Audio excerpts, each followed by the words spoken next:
pieces of baby clothes for an American company. It literally reeked of a particular stink there. Why? Because they make them stay at their workstations to wring the most productivity out of them, just a lunch break, no bathroom facilities, and so forth. And so at the lower end, they do that, as well as they specialize.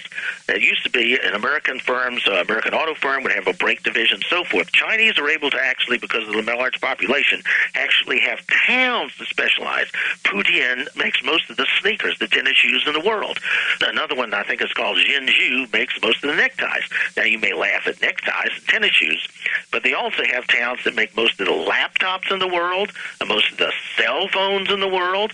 And so what they're able to do is have entire towns specialized. That means your educational system can do the same thing. In a particular town, you can have the little elementary school children know 2 neckties plus 2 neckties equals 4 neckties.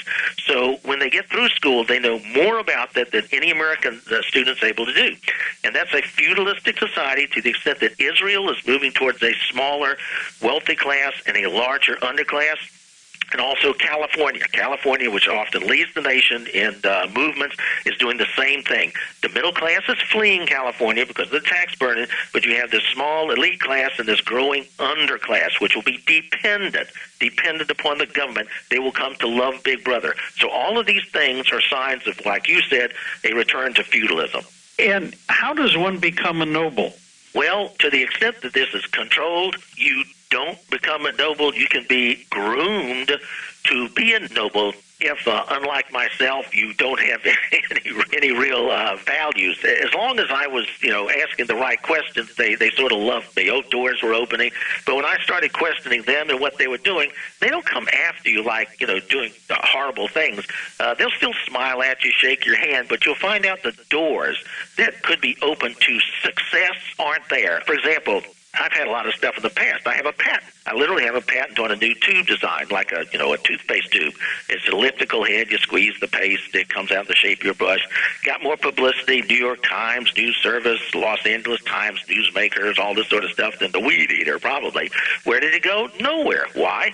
The AP asked Colgate-Palmolive, they said, what about this idea? They said, maybe great idea, maybe great, but unless it comes from our internal engineering department, it's not going anywhere. And that happens in a number of fields, publishing, music. I compose music. What you find is that they close off the avenues to success.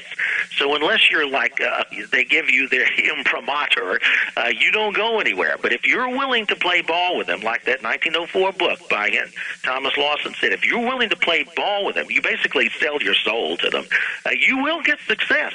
You will. In fact, that's part of the secret Nazi plan. When they go overseas, they can look for a front man in Iran, in Egypt, in Argentina. They look for a front man who's willing to do what they want him to do. Then they give them tons of money. They become filthy rich, but basically they've sold themselves to these people. So in the U.S., which has always prided itself on its entrepreneurship, I mean, I can't think of the guy's name that started Facebook, the youngest billionaire. I think he's 26 years old. So unless by chance you have the genius to invent or come up with something so new, and then you play along with them, is this one of the reasons why, Dennis, you see almost a complete change in political thought once these guys become a billionaire? And the best example I can think of is Ted Turner, who, if you look at Ted Turner's political leanings in the 70s and compare Ted Turner today, the billionaire, completely different person. Yeah, or you can, have some sort of noble objective as long as it fits with their design. What you'll find is like Ted Turner had the TED Commandments. Instead of the 10 Commandments, he wanted to junk them and have the TED Commandments, he called them. Bill Gates is another thing. I don't know that he approved of this, but Alice Bailey, the leading occultist of the last century, her new group of World Service lists Gates and the Carter Foundation as part of their network, these new group of World Service. And so what you find is Gates is funding stuff, right? Okay, we're going to fund vaccines, right, for the third world. The problem is is in some of those vaccines you have some rather curious things which have adversely affected a large segment of the third world. It may, go towards the purpose that you designed it. However, there are other things in there, and that's all part of the elites, their idea of eugenics, sort of population control. We need to manage the population. And so you will find that if you do certain things, and now you can start, the Horatio Alger image of somebody simply building a better mousetrap and achieving success, as I said, for me, in a number of fields, that's gone. However, if you do start something that's totally innovative, you can, if you have somebody who will financially back you. You either got to have the financial backing or not. For example, my toothpaste tube, or cheese spread, whatever you call it, design, the attorney wanted from me, he wanted 50% ownership. And what he was going to do is go into the Middle East. He had a lot of Saudi oil money. He was going to make it there and come back in. Well, I didn't want to give up, 50%. And so, I suppose I could have become rich, but, I didn't want to do that. And so they're always going to get their cut. And then what happens is they become useful, like Google, for example. Originally, Google may be a good idea. However, what you find now is Google and the CIA have an interesting relationship. And what they're going to do is, and they're already doing it, is having dossiers. There's enough information to have dossiers on most people. Most people are now locatable. And, this is all part of an information gathering system. The people love it. Like I said, you come to love Big Brother. Oh, I love the Internet. I love to be able to use these things. Well, that works in reverse order, too. The more you use something, the more they're able to find out about you. As I look at all of this has proceeded year by year, decade by decade, almost by a century now. Yeah. Is there anything to stop this? Is this inevitable? It's inevitable in the sense that I'm a Bible-believing Christian, and even if we were successful in reversing this tomorrow, there's still going to be an Antichrist. So, even if we got our way now, eventually there's going to be an Antichrist. Does that mean you should throw up your hands? No, we're supposed to occupy until the Lord returns and so forth and so on. So ultimately, there's nothing that can stop this. There will be an Antichrist. However, we have an obligation as American citizens and our particular religion to resist what we see coming, which is a sort of total control. People ask me, I've been in education a long time, say, well, what's wrong with national education standards? And I say, it's the oneness of the thing. The geniuses that gave us the new math would have ruined us. The geniuses that gave us national history standards, come to find out they were rejected by 99 U.S. senators. They were so politically correct. So whenever you reduce things to less and less and less alternatives, you got a problem. So that's one of the problems with this attitude, this movement towards one world. If you want me to be realistic, I would say there's probably not too much you can do to stop this, the global currency in 2018. And then, as Alice Bailey said, by 25, the world government, the World Federation of Nations, she called it, will be well on its way. And that's because, as I said, the system is in place so that even if you attack the system, you will hurt your own self economically. Like your 401ks will go down if you act against this sort of global economic system. I'm absolutely just blown away that we have become such sheep. Oh, yeah. Have lost our ability to think things through. That's what de Tocqueville wrote in that Democracy in America. He literally said, well, you've got a good thing going here, in your churches and so forth. But then he used that word. He said, and here's how you will become sheep. And there's another one if you're interested in this sort of thing. If you go onto the Internet and maybe even Google books, look up Philip with one L, Philip Freneau, F as in Frank, Reneau. He was one of the lesser-known founders of the country, and type in, quote, Philip Freneau, quote, this is a Google, quote, Philip Freneau, quote, then put, quote, American Museum, that's the name of the publication, and then put July 1792. And you put that in, and what will come up is an essay he wrote back then as to how the elite, he was trying to help us, warn us. He said, here's how the elite will regain control of this upstart young republic. And he talked about the use of increased debt, increased taxes. He said they will lose wars. They will cause you to lose wars and so forth. It's very revealing economically as well as other ways. What was that other book, the one that was written in 1904? Frenzied Finance. It's a series of articles that was in what's called Everybody's Magazine. That was the title of it, and he compiled it into a book. And you'll literally see the actual text of it. You'll see a picture of him. There he is, Thomas Lawson, standing there with his mustache and all that stuff. And he was one of them. He was one of them.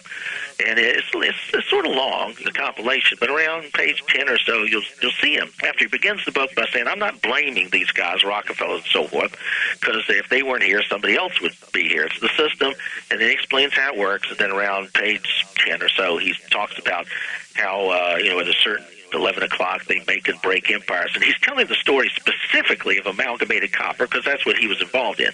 But he mentions the whole network of these power elite types and how it's like a religion. You become part of them. You try to get out of it. You can't go to any corner of the earth. And they have their agents. He specifically mentions Standard Oil agents in every hamlet in the land. Frenzied Finance. Now, another thing, since you mentioned it, there's one published in 1901 that's both an article and a book titled I think it's Our Benevolent Feudalism, which is really good, really good. And if you have a copy of my book called The Road to Socialism and the New World Order, I actually put a long quote from there as to how he says it. The guy who wrote this is W.J. Gent, G-A-G-N-T, and he was the editor of the American Fabian. That's the title of their magazine. And he wrote these 1901, 1902-ish.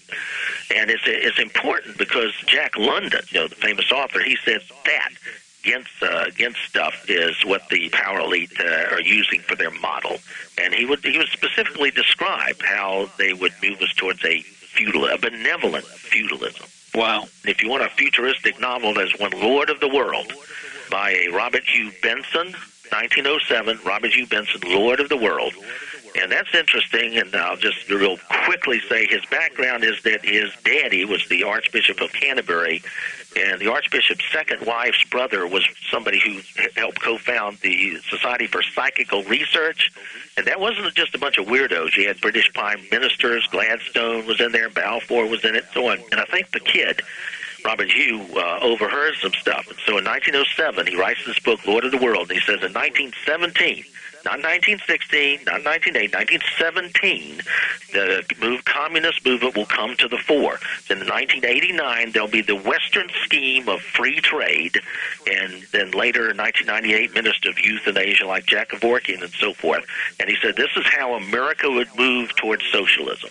That's like you and me talking about 2089, something happening and we being, pretty much on target. Wow. Yeah, it just seems like at this point right now, this whole thing is unstoppable. There's just too much that's going on here to even stop it. And seeing this kabuki thing going on in Washington this last month, what a joke. They really, I think, dentists think that we're morons. Well, you got to remember now, you're over 50, right? You got to remember there's a difference between our education and the younger kids. What they've been done, they've been deliberately dumbed down without the public knowing about it. And the way that happened was it's the Lake Wobegon effect. They re-norm these nationally standardized tests every 4 or 5 years. So let's say you start a particular year and the average is 60 right out of 100 questions. So that's the average, all right? And so if you get 61 right, you're above average, quote, right, above average. And then 4 years later, they take another norm. Now, let's say the norm on this one is 50% that get above and below 55 questions right. Okay, that becomes the new average. So now if you got 56 questions right, you're still above average, even though 4 years before you would have been below average. That happens all the time, but the people don't know that.